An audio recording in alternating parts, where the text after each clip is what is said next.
I've transmigrated into a book, becoming a playboy from a wealthy family, a bona fide villain. As a villain, I knew the golden rule, don't mess with the protagonist, so I decided to lie low, keep my head down, and just survive. Until one day, my father told me he was going to introduce me to a virtuous wife. Without a second thought, I said, Great, I accept. What's my fiance's name? Victoria Vance. Huh? Since when is she a virtuous wife? Chapter 01. The villain I transmigrated into was named Sincere Hawthorne, the youngest and most doted-on son of the Hawthorne family. This, of course, led to the original Sincere becoming an arrogant, condescending jerk who inevitably provoked the novel's extraordinarily powerful protagonist Ethan Drake. That's right, a classic protagonist name. You could tell just by hearing it that he was bad news.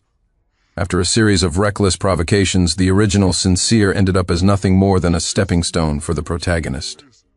Having transmigrated, I was keenly aware of the stakes. I resolved to work hard and act rationally. Young master, your eldest brother is asking you to go out for drinks. Not going, young master, one of your subordinates is in trouble. Not my problem, young master, your father says he's found you a fiancée. Don't want her, wait, what did you say? In the villa's living room, my father spoke with heartfelt gravity. Sincere, you're not getting any younger. It's time to find a good girl. Of course. Before I transmigrated, I was just a loser. After transmigrating, I realized I was an even bigger loser, the kind the protagonist would kick to death like a stray dog on the side of the road. I lived in constant fear, my only thought being how to prolong my life. Seeing how sensible I was, my father smiled with satisfaction. Victoria, you can come in. A woman walked into the living room. She had willow leaf eyes and gracefully curved brows. Her curvaceous figure, complete with a pair of long legs, was utterly captivating. She extended a hand and smiled faintly. Hello, my name is Victoria Vance. My smile froze instantly, and a ding echoed in my mind. Congratulations, host, for binding with the insight system. Before I could react, a panel materialized in front of Victoria. Victoria Vance's title, The Queen of Heartbreakers, related attributes, childhood sweethearts, 75, unforgettable first loves, 46, boyfriends, 201, ambition, 91/100ths. Noticing that I had been staring blankly for a while, my father asked curiously, What's wrong, Sincere? Nothing. I was just spacing out. I was cursing internally. Why did it have to be the Empress of Deceit? Wasn't this just asking to be cuckolded, and probably by more than one person?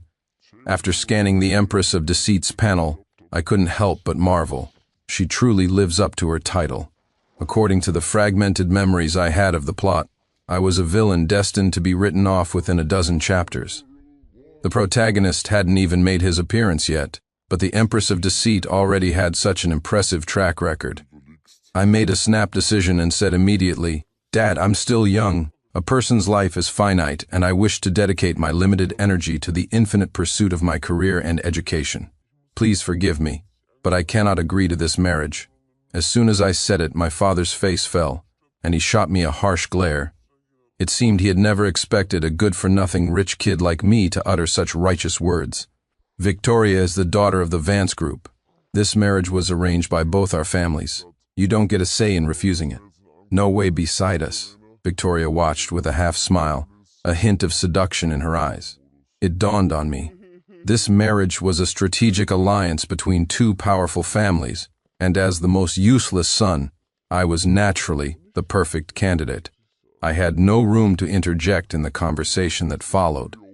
It wasn't until Victoria had left that my father turned to me and scolded, We really spoiled you rotten. How dare you cause trouble at such a crucial time? You're getting married, and that's final. Though I was filled with despair, I could only obey for now. Damn it, if only it were any other fiancé. Chapter 02. The wedding was just a few days away. During that time, I devoted myself to studying my insight system. I pulled up the butler's panel, Alfred Hughes' title, unflinchingly loyal related attributes, service, 99, loyalty, 100, recognition, 41/100ths. Everyone had a different title, with related attributes listed below it. The last attribute seemed to represent something important to that person. Seeing Alfred's recognition was only at 40, I thought hard and suddenly remembered that while Alfred had dedicated his life to serving the Hawthorne family, He had rarely received much in return. So, what's most important to Alfred is recognition. I made some inquiries and learned that Alfred had a son who had been sick since childhood, requiring exorbitant medical fees. Alfred's meager salary was nowhere near enough to cover it. That night, I secretly transferred the money for the medical expenses into Alfred's account. The next day, Alfred suddenly approached me. "Young master, that Victoria Vance is no virtuous wife. If this marriage goes through, the rest of your life will be ruined." There was a new depth of loyalty in his eyes, and I could tell his words came from genuine concern for me. I opened his panel. Recognition, 101/100ths. It seemed Alfred knew I was the one who sent the money. This was what they meant by generosity wins loyalty. "It's fine, Alfred, I'll take it one step at a time." Suddenly, a message popped up on my phone. It was from Victoria. "I miss you, can you come keep me company?" I cursed her under my breath, but knew I had no choice. As I got into the car, my new habit was to open the system panel for everyone I saw. To my shock, the panel for the young-looking driver suddenly popped into view. Driver title, child of fortune-related attributes. Fortune, infinite. Power, infinite. Harem, 0, infinite. After reading it, I froze completely. A terrible premonition washed over me. I whispered to the butler, "Alfred, who is this driver? I don't think I've seen him before." "Oh, young master, his name is Ethan Drake. Remember when I mentioned one of your subordinates got into trouble? You said at the time that it wasn't your problem." I was a bit dazed. What did that have to do with me? Wait, what's his name? Ethan Drake. It was like a bolt from the blue. I couldn't believe the infamous Ethan Drake was hiding right under my nose. No wonder his title was Child of Fortune. A protagonist like him could usually kill someone with a single punch. In the book, he ran roughshod over everyone, beating up anyone who annoyed him, and collecting a harem of 3,000 women. "Young master, you have no idea." This driver may be young, but his skills are extraordinary. It took a lot of convincing to get him to work for us as a driver and bodyguard. I remained silent, wanting to scream at Alfred, "We have a traitor, a mole in our midst. How could you place such a dangerous person right next to me?" Today, Ethan Drake was earning money as my family's driver and bodyguard. Tomorrow, he would be bankrupting my family and taking it all for himself. When that happened, no one, young or old, would be spared. Go home. "I'm not going." Chapter 03. On the day of the wedding, I walked down the aisle with Victoria on my arm. The audience was filled with business elites from all sectors. It was a grand affair. But it was precisely this kind of grand affair that gave the protagonist the perfect stage to show off. Cold sweat dripped down my back. On one hand, I knew that today was the day Ethan Drake would make his grand, show-stopping debut. It was highly likely that in a few moments I, Sincere Hawthorne, would be beaten into sincere pulp. On the other hand, this bitch Victoria was digging her nails into my arm. She was still holding a grudge, because I had refused to see her a few days ago. It was as if she couldn't stand it.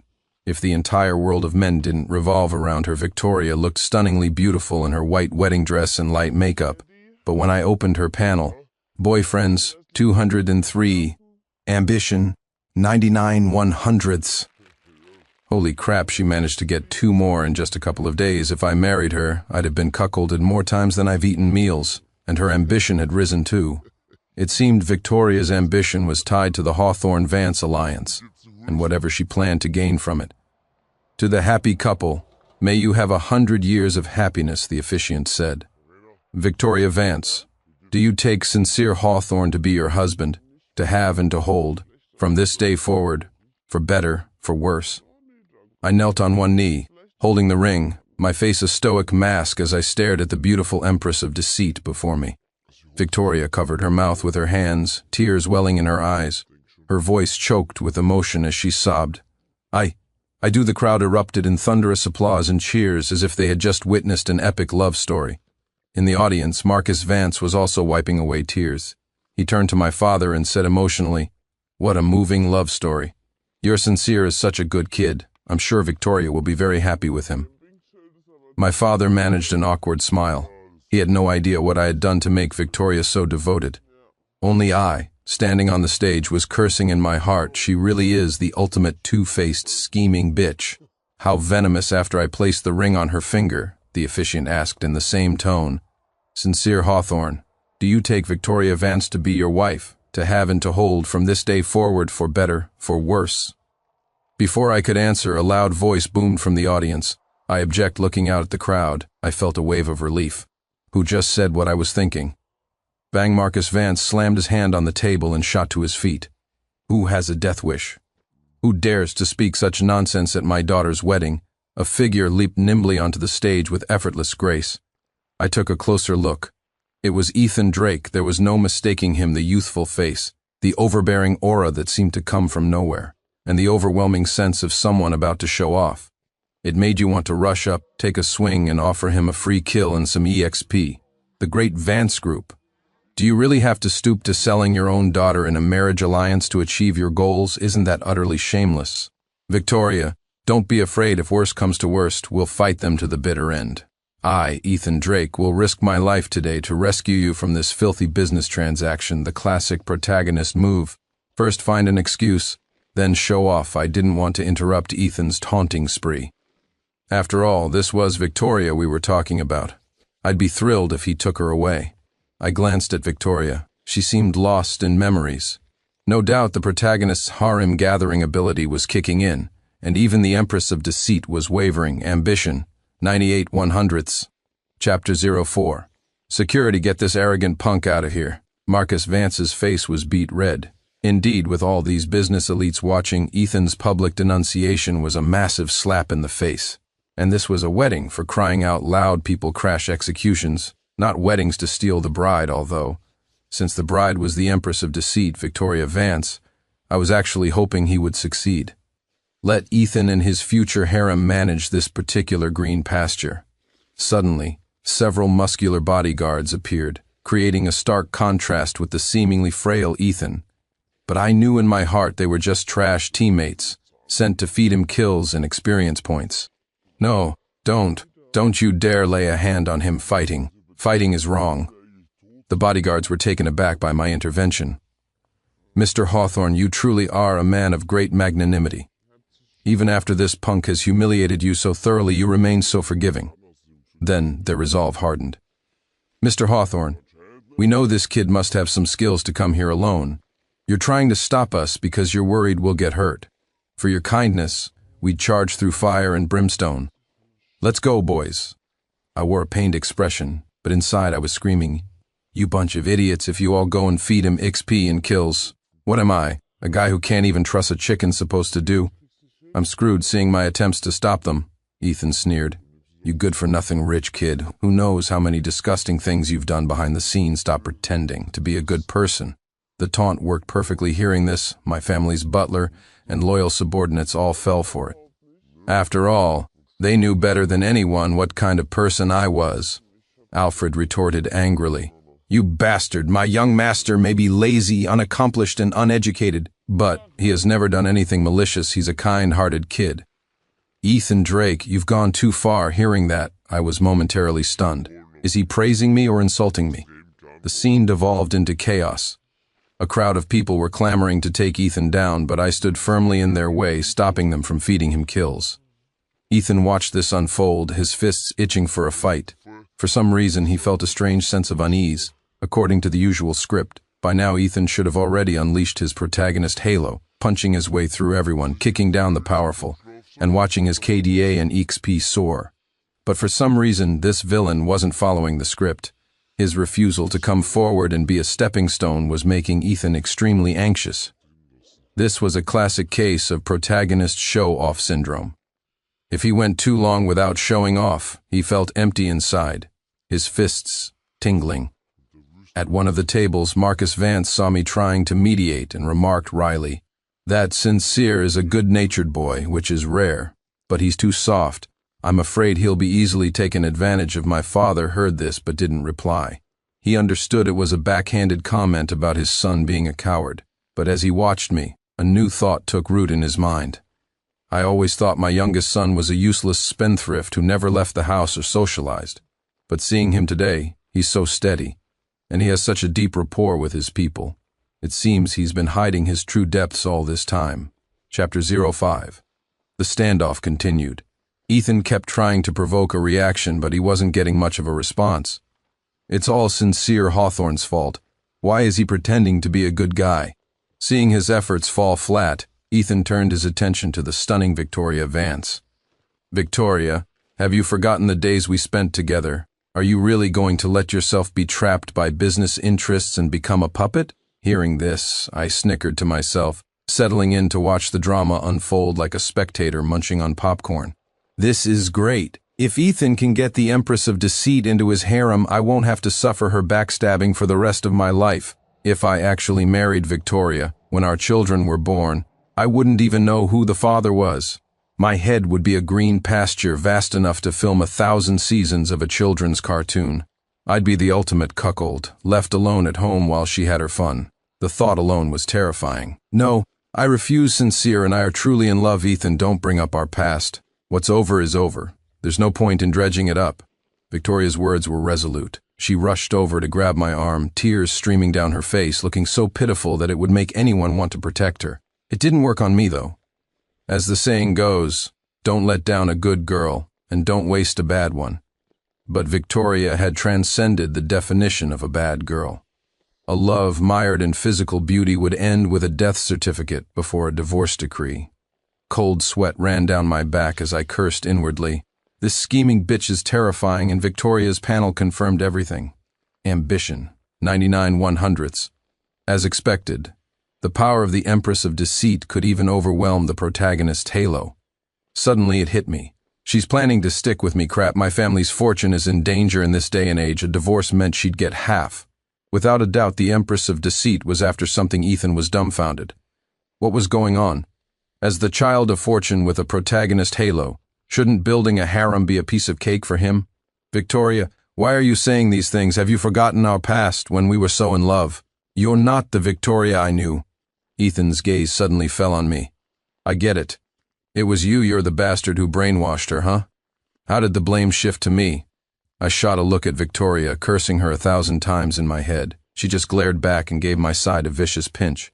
Perhaps Ethan, the harem-building child of fortune, had never imagined that he too could fall victim to a manipulative schemer. Rage flared in Ethan's eyes. He stared at me as if he wanted to tear me to pieces. His predatory gaze made my skin crawl. I knew that in the protagonist's world, the protagonist's halo was the ultimate rule. If Ethan wanted to, he could beat me to a pulp right here, right now, and walk away without any consequences. The law? That wasn't something a child of fortune had to consider. Some powerful figure would just pop up to save him. At some point, Victoria had slipped behind me, pushing me forward. Great, she was using me as a human shield.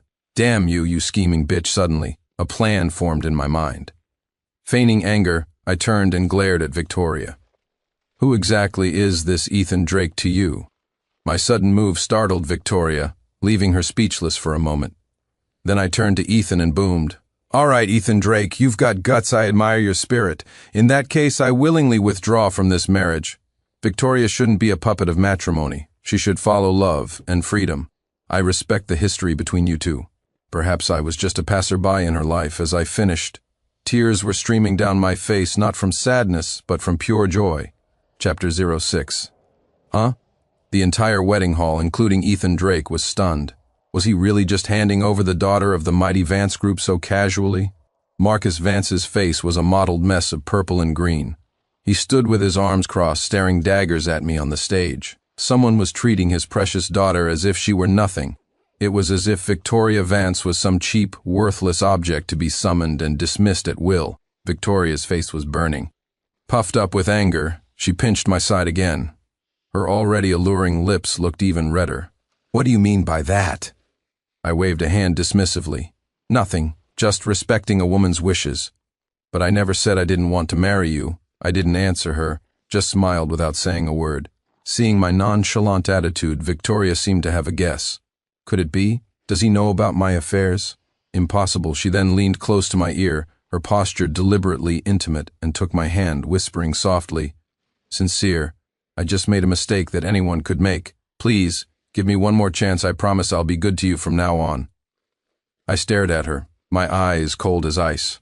Anyone could say those words, but you, Victoria Vance, had no right. If love was a perfect piece of jade, then deceit was a crack that made it impossible for it to ever be whole again.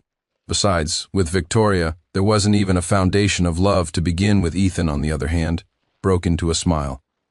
His main goal today was Victoria. Even if he hadn't gotten to show off properly, winning her over was enough. "Victoria, let's go. I promise I'll treat you well. You give me your vow, and I shall answer in kind with that." He struck a bizarre, cringy pose. I shot him a disdainful look, my eyes filled with contempt, and immediately turned to leave this place of drama. Seeing me leave without a moment's hesitation, Victoria began to panic. Sincere, come back. It's all my fault. I shouldn't have hidden things from you. I'm sorry, I was wrong."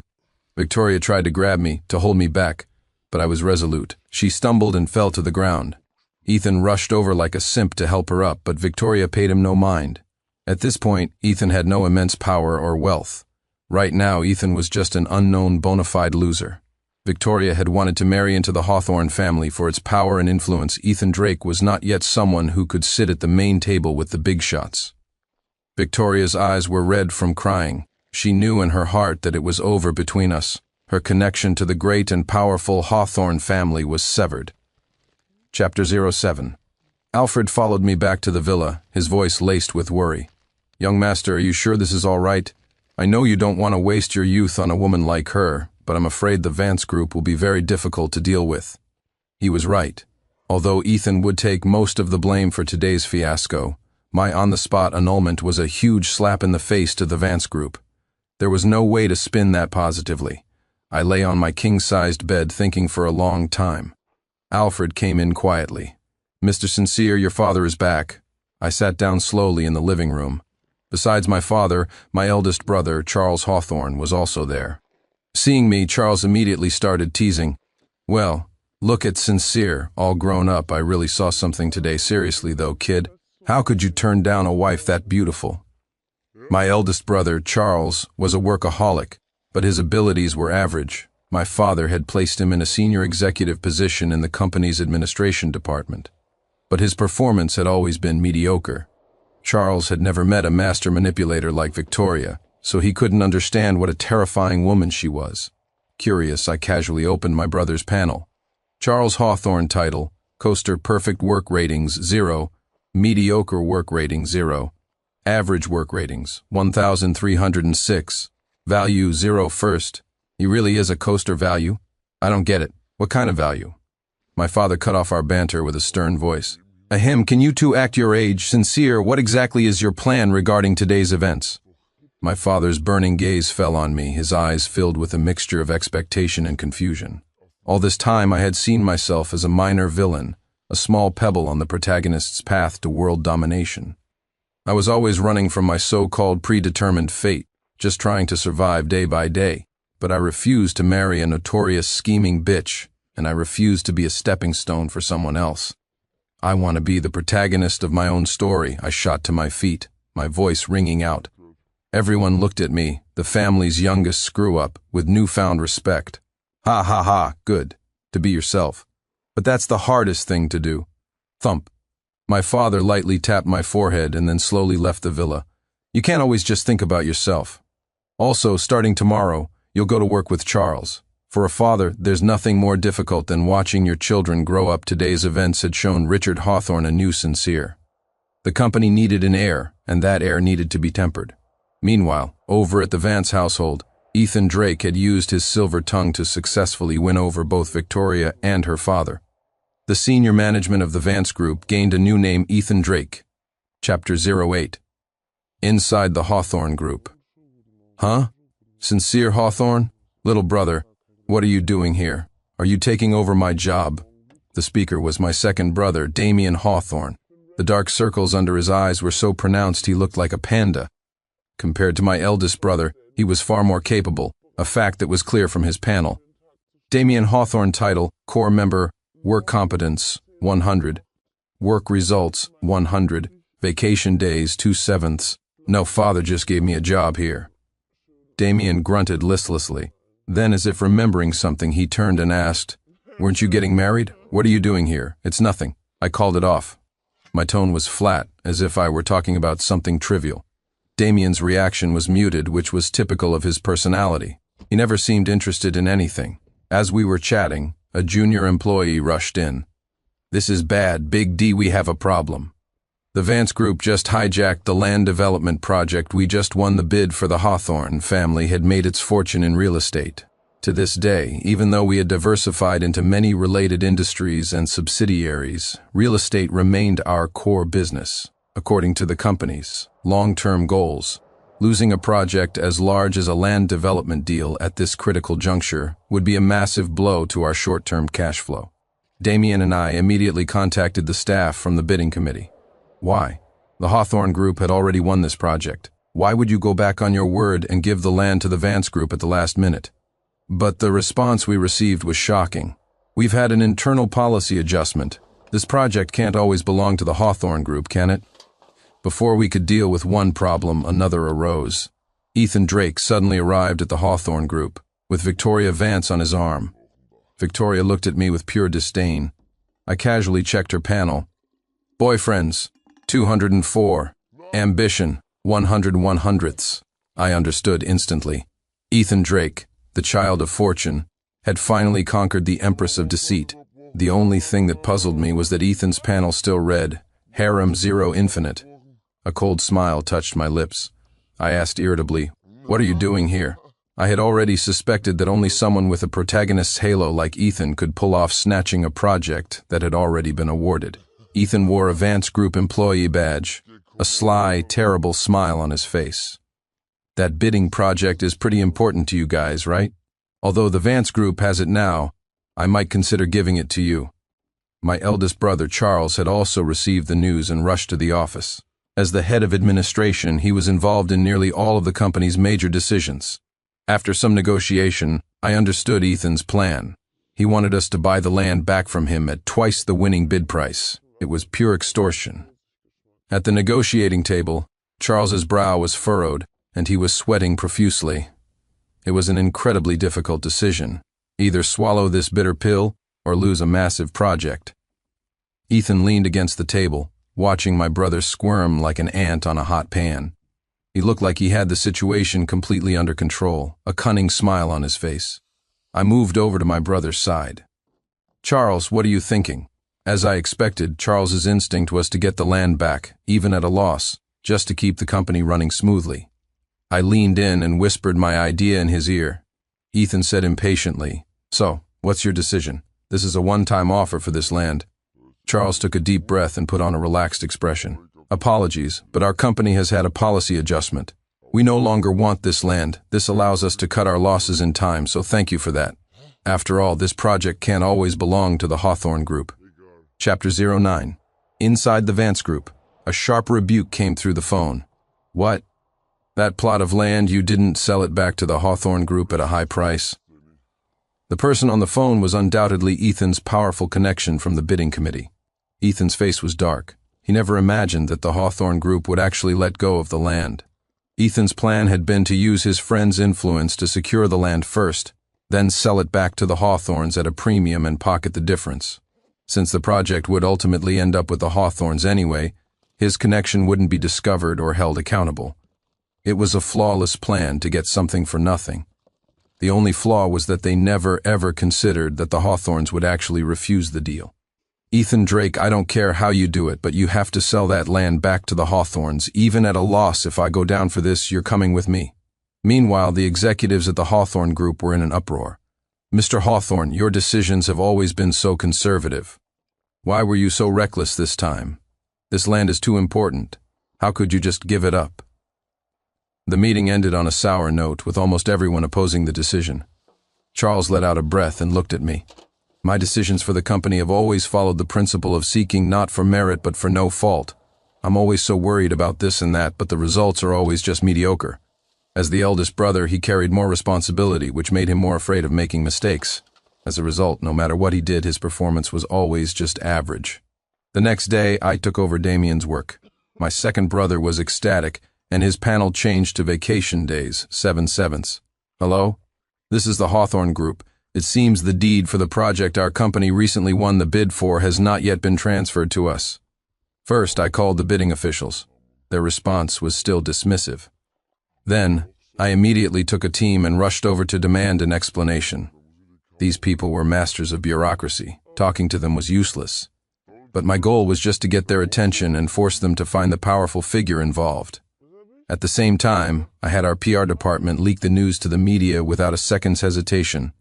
Public opinion is a powerful weapon. The Hawthorne Group had considerable influence in the city. If a company our size could be treated so unfairly, it would send a message that no business was safe from being fleeced. Reputation is the cornerstone of business. Just as I expected, over the next few days, under constant pressure from us and the media, the bidding committee sent a message saying they would handle the matter seriously. And on that day, Ethan Drake, with Victoria on his arm, came to negotiate again. But this time, he wasn't nearly as relaxed. Chapter 10. The protagonist of his own story. We're not here for anything else today. We'll return this land to your company at the original price. We hope you'll accept it, Ethan said through gritted teeth. The prize he'd had in his grasp had just flown away. Charles glanced at me, then smiled. I'm sorry, but as we said last time, we no longer want this land. It would disrupt our company business plan. Ethan's face turned green, as if he'd just eaten a bitter melon. Half the winning bid price, but the negotiating table remained silent. Ethan thought it over. The biggest problem now was that a plot of land that should have belonged to the Hawthorne Group had been hijacked.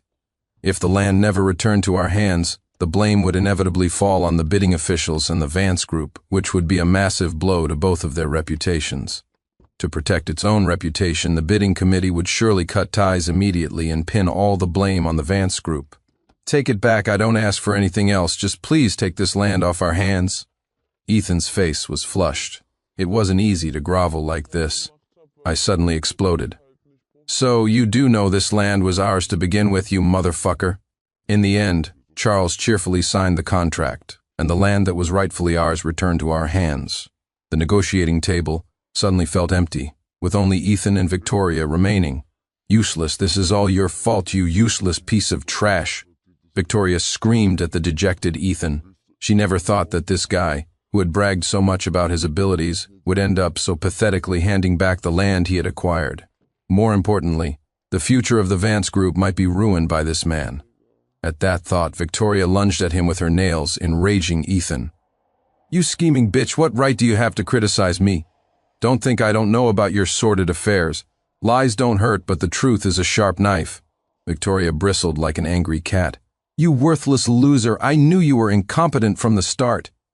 I checked Victoria's panel one more time and smiled. I turned to Ethan with a mocking tone. Wearing the green hat, your choice, wasn't it, protagonist? After I left, the sound of their shouting grew louder. Everyone, it's on me today to celebrate our company winning the bid again. All expenses tonight are on Charles Hawthorne. Charles was beaming. For the first time, he had completed a perfect job, truly proving his value as a decision-maker. Charles Hawthorne title, a coaster with a dream, perfect work ratings, 1, value 1 first. In the following days, the company flourished, becoming the largest conglomerate in the region. The company was handed over to my two brothers, with Charles officially becoming the heir. I turned down my father's offer to take over the company. After all, I really had no management skills. I had spent the first half of my life lying too low, being too uneducated. Afterward, I traveled the world alone, seeing different landscapes and meeting all sorts of people. The world was vast and truly worth exploring, and I finally saw my own panel.